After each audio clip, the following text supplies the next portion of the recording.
Now, I've only got 3 books, so my books don't make a library, but all I want them to do is to make a contribution. Because if you'd like to go through this stuff that we're covering today again, one of the best ways is by cassette. Maybe have the book to read. Books are mobile, portable. They can be sent somewhere. They can go somewhere. Read the books.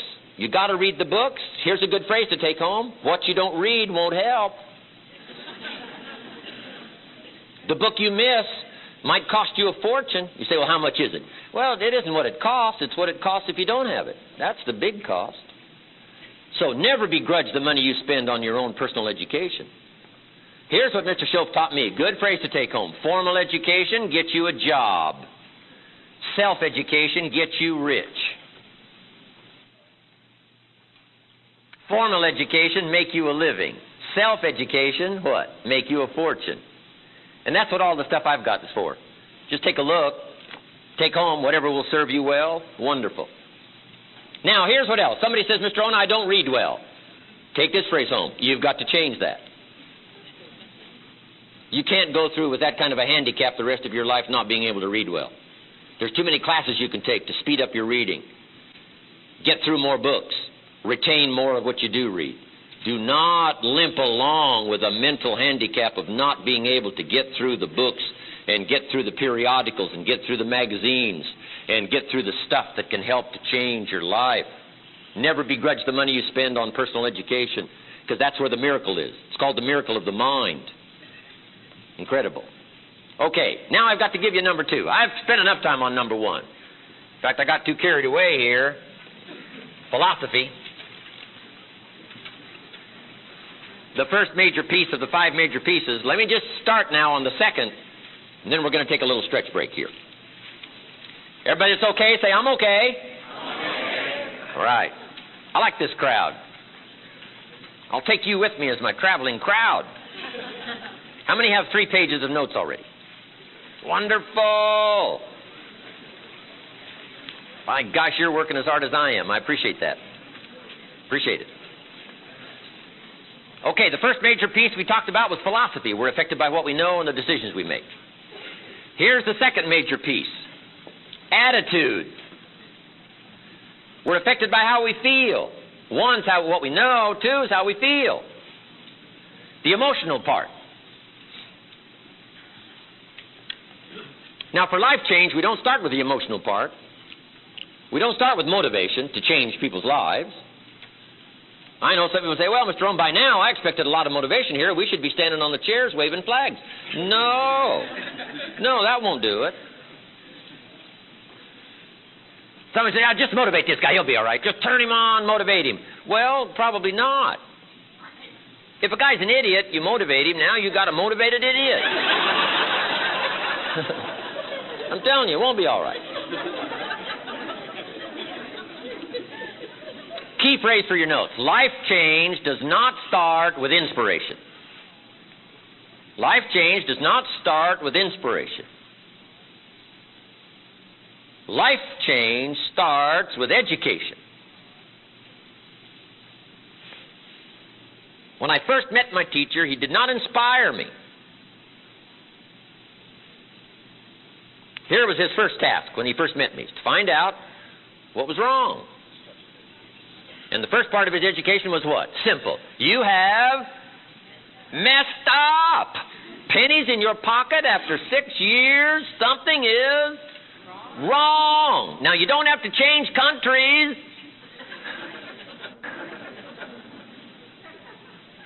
And you don't have to wait for the next election. If you're willing to start doing something about it, you can change it all. So the first part of his education was what? You've messed up. But he didn't leave me there.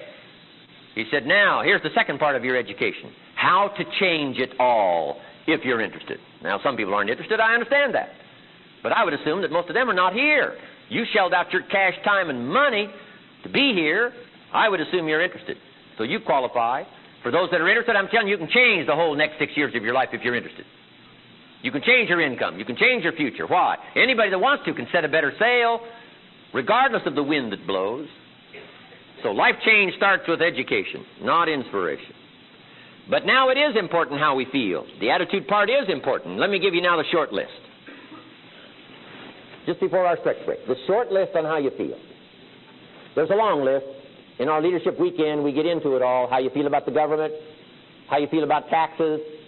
Shoaff taught me well at age 25, taught me how to become a happy taxpayer. I used to say, I hate to pay my taxes. Shoaff said, well, that's one way to live. I thought, well, doesn't everybody? He said, no, a few of us have moved beyond that. I used to say, I hate to pay my bills.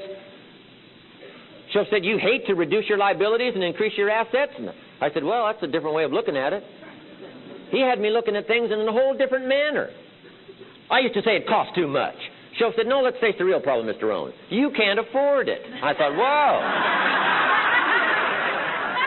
I never looked at it like that. I always thought it was the problem. Shoaff said, no, Mr. Rohn, you are the problem. When I gave him that list of excuses why I hadn't done well, he looked them all over and said, Mr. Rohn, big problem with this list. You ain't on it. Come on, let's get you on the list now. Set a better sail. Don't keep wishing for a better wind. Maybe the Republicans next time. Don't postpone your life like that.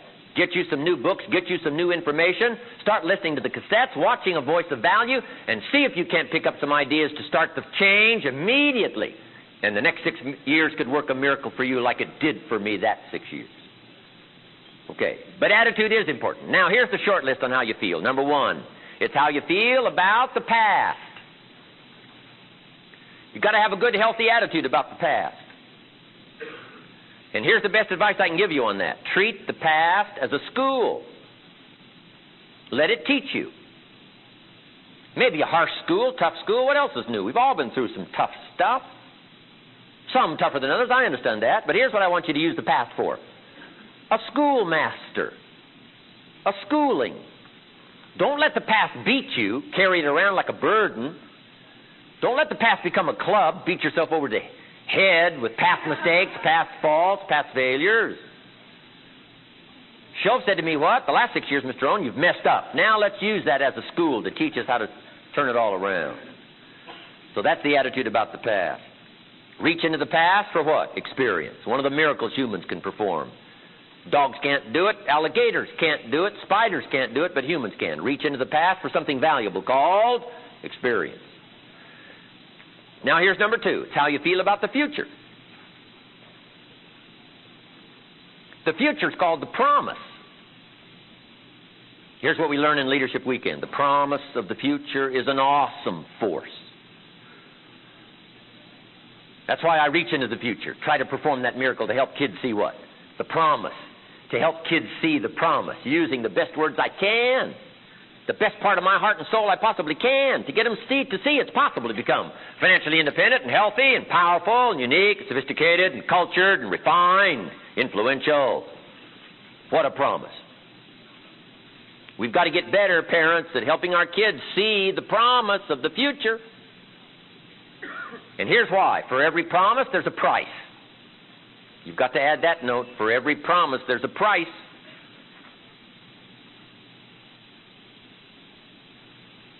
To pay. But here's what's exciting. If the promise is clear, the price is easy.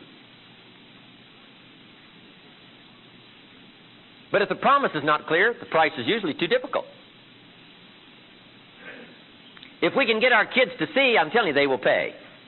They will pay the disciplines. They'll go find this little book if they can see. But here's the challenge. If kids can't see the future, they don't want to pay. If you can't see good health, you're not going to go for an apple. If you can't see a better future, you won't go for a walk around the block. If you can't see a better future, you won't take the time to build a library and fortify your life with good ideas and things of value. So here's one of the challenges for all of us. A well-designed future. Let's help our kids understand the promise of the future. And they will pay. Kids will do the most extraordinary disciplines every day if they can see. If they can see. If they can see. So here's another miracle humans can perform. The ability to reach into the future for inspiration. Why? A promise well-designed, well-defined. Health and power and influence and uniqueness and sophistication and culture and the good life, good taste. Now here's number 3 on attitude. It's how you feel about everybody.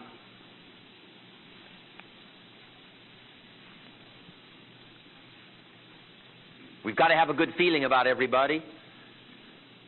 Here's one of the major reasons why. You can't succeed by yourself.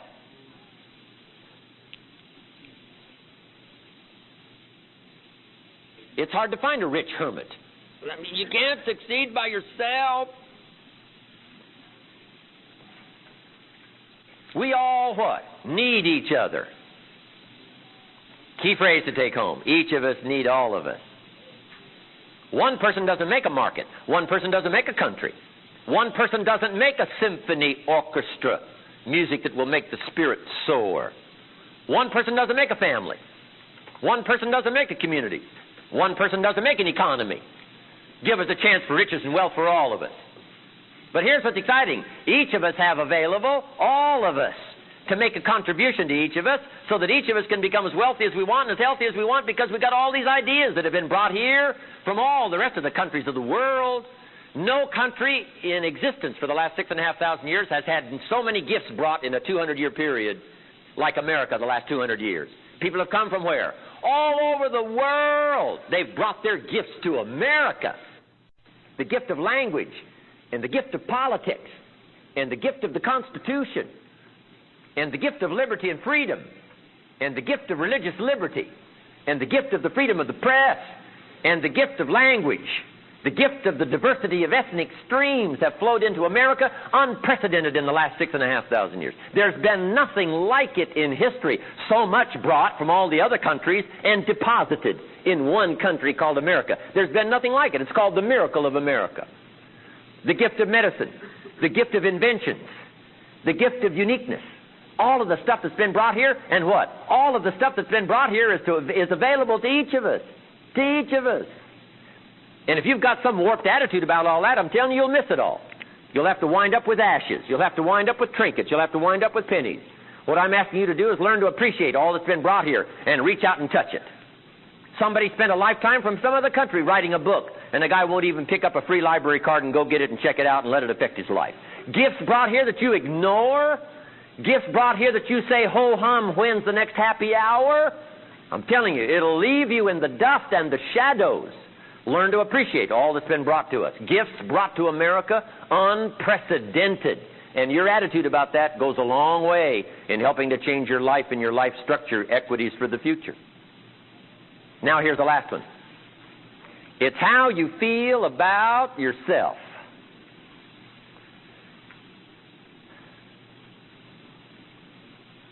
Understanding self-worth. That is the real challenge. Once you begin to understand your own self-worth, I'm telling you, your life will begin to soar. You can walk out of the darkness into the light. You can walk out of heartbreak into confidence. Understanding your own self-worth.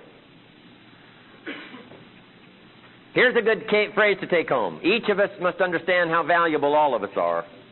But here's the second part. All of us must understand how valuable each of us are. Is your contribution valuable to the whole? I'm telling you, without you, the whole is incomplete. I'm telling you, it takes each of us to make all of us. Each of us with a contribution. Think how powerful we can be if each of us make a better contribution.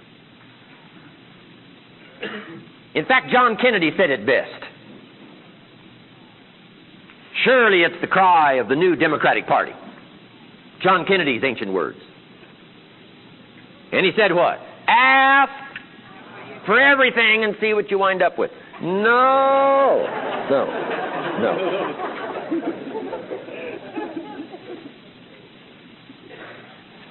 John Kennedy said what?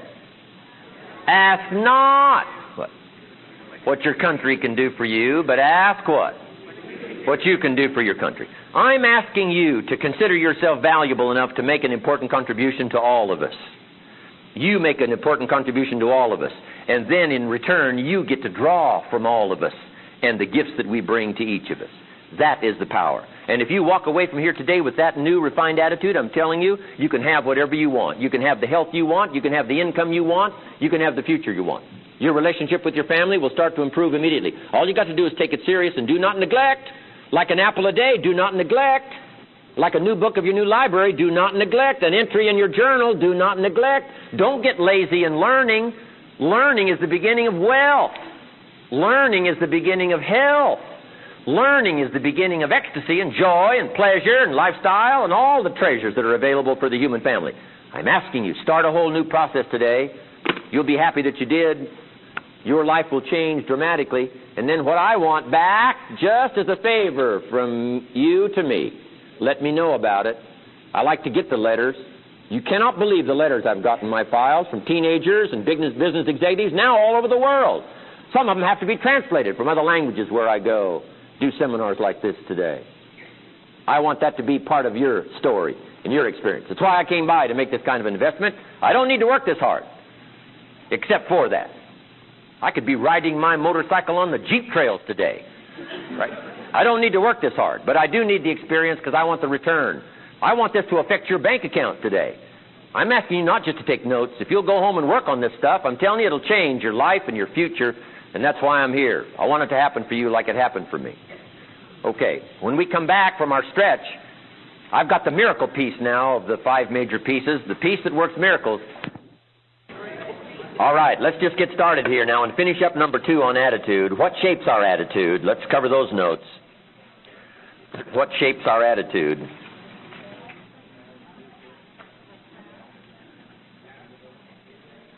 Okay, we covered, right, how you feel about the past, the future, how you feel about everybody, and how you feel about yourself. But here's what shapes our attitude. Number 1, education. Emotions must go to school to learn their value and how to work for you instead of against you in the marketplace, at home, social, community, whatever. Because emotions for the future will either embarrass you or support you. And a great deal of it depends on how well educated your emotions are. It's okay to throw yourself on the floor and kick and scream when you're 3, but not 33. Right? At 33, we expect you to have your emotions so well educated that now they serve you instead of embarrass you. Okay. So, key to work on. Emotions must be educated. Now, here's number 2. Attitude is greatly shaped by influence and association.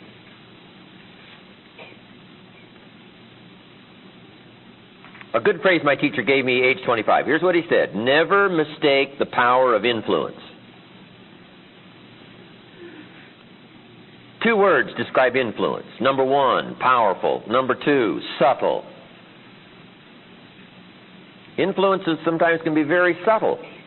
We wouldn't let somebody probably drive us off course, but we might let somebody nudge us off course. Right? Got their elbow in our back, just pushing a little, just pushing a little, just pushing a little. First thing you know, you find yourself way off track. Now, somebody might ask, how'd you get way over here? I said, gosh, I don't know. I said, well, didn't you feel that elbow? I said, well, yes, I felt that, but I didn't think that much about it. That was it.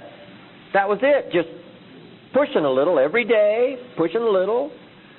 So you've got to really take a look at influence and association. What's that? What is number 2? Okay. Number 1 was emotions need to be educated. Number 2, attitude is affected by influence and association. For people seriously interested in leadership, and parenting being one of the greatest challenges of leadership, we ask these 3 important questions. And I think this is good. Right? When you come to the leadership seminar, if you get a chance, come to the 1-day. And then if you get a chance, come to the 2-day sometime next year, where we've got a lot of time to go through more details on this stuff. But for serious people interested in influence, leadership, management, parenting, we go through these 3 questions. Let me give you those 3. 3 important questions on association. Here's number 1. Who am I around? Every once in a while, you got to sit down and just make a list. Here's the people I'm around, a fair share of the time. Who am I around? Question number 2. What are they doing to me? That's a valid question. Where have they got me going? The people I'm around. What have they got me saying? How have they got me talking? What vocabulary have they got me using? What have they got me reading? Where have they got me going? And here's the biggest one of all. What have they got me becoming? The people I'm around. Good questions. And then here's question number 3. Is that okay? Just take each person and their influence and say, is that okay? I'm not saying it isn't okay who you're around and what they're doing to you. I'm not saying that isn't okay. I'm saying check. Over a period of 5 or 6 years, this stuff is subtle and you can find yourself off course. Health, personal, business, family, enterprise, relationship, corporation, doesn't matter. Influence is powerful and subtle. Who am I around? What are they doing to me? And is that okay? Now, here's the answers to association. For those that are interested in a mature approach to life, to develop the power and the influence, here's number 1, disassociate. I mean, after you evaluate some associations, you might have to come to this conclusion, disassociate. I'm not saying do it quickly, I'm not saying do it lightly, but I'm saying if it comes down to it and you have to, consider this, disassociate, walk away. Nancy was right. Just say no. I mean, she's right. Put some distance. That's what no does. Put some distance between you and the wrong influence. Now, if you have to be polite, say no thank you. If you don't have to be polite, just say no.